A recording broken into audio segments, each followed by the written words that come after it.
Magandang umaga. Mag-umpisa na tayong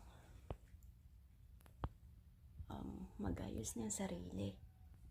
Pasensya na guys sa aking pimples. So, ganyan talaga. Alas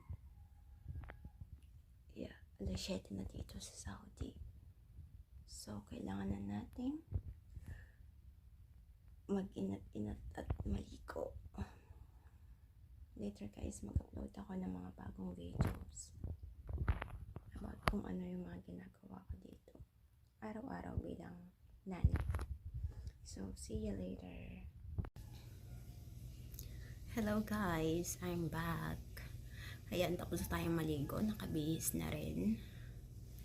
Maghanda na tayo para sa ating agenda for today. Maglagay tayo ng petroleum jelly kasi nga namamalit yung mamalit yung balat ko. Hindi ko alam kung sa lamig ba to. Maglagay tayo ng sunblock. Diba? Hindi yan nawawala lagi.